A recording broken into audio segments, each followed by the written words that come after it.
So my one goal on my mission, I told people, was to baptize Kevin Durant, and it didn't happen. I was never in his area. But Oklahoma City is really, really big. It's actually the biggest city in the nation as far as square footage wise goes.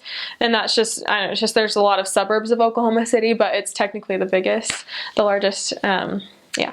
So I served in kind of like the southeast, yes? Let me think about that really quick. Yeah, the southeast side of Oklahoma City. And that's close to where Moore is, which is where all of the tornadoes happen usually. The really big tornado that happened a few years back, that happened right there close. So there's a few pockets in Oklahoma where a lot of tornadoes tend to happen. And one of those is Moore and Norman. But Oklahoma City is awesome. It's kind of like a smaller city feel because it's not just, it's kind of like Salt Lake in a sense. It's not this giant metropolitan area, but there's a lot to it, if that makes any sense. And there's definitely a lot of Spanish influence there. So you'll literally be driving down the street and you'll feel like you're in Little Mexico, and just suddenly, like, there's kind of like a gradual barrier change, and all of a sudden you're in English land again, and you keep driving more and more south, and the houses keep getting bigger and bigger and bigger and bigger. And so it's very much like that in Oklahoma City. It just kind of like branches out with all of the different types of people that live there. So that's an issue in Oklahoma City. Probably one of the ones that you would be most concerned about, but it's still okay. Like, I was fine. I got out with no scratches. But sometimes my companion and I would roll into our apartment complex, probably I'd say 2 or 3 times, maybe more a week, and there'd be a cop car and ambulance in there when we go in for the night. So you definitely have to be careful, but if you're smart about it, you'll be fine. We drove a car, but there's a bus, but we never take it. The bombing memorial is super cool. I wouldn't know, I guess, because I never got to go. I really want to, but that's something that missionaries can go do on P-Day if they want to.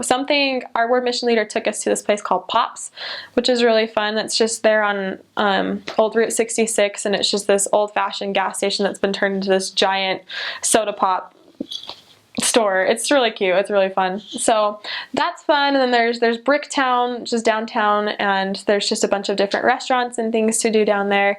Kevin Durant and Toby Keith both have their own restaurant. Fun things like that. Yeah. The tornadoes are crazy. So they do tornado warnings every like first Saturday or something in most cities.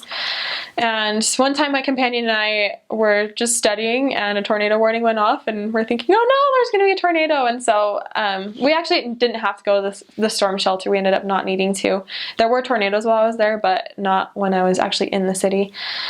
But we went outside and the sky had started turning like a yellowish green, and that's what happens when a tornado is about to hit. So it's crazy. Get ready for tornadoes if you go to Oklahoma City.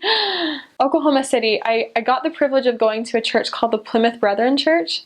We were teaching this man who is the coolest guy. His name is Joe. And I learned a lot from him. I learned a lot how to be a really good Christian from him. And that's what his church is called, the Plymouth Brethren. Isn't that sweet? He came to our fast and testimony meeting. Actually, he came to a few meetings, but he was astounded because he thought, this is the closest I've ever seen to any of my. What am I trying to say here? Like, our fast and testimony meeting was really similar to his normal meetings every Sunday. So that's what they do. They just kind of stand up and share what they read from the Bible that week and how that impacted them, and kind of their little testimonies.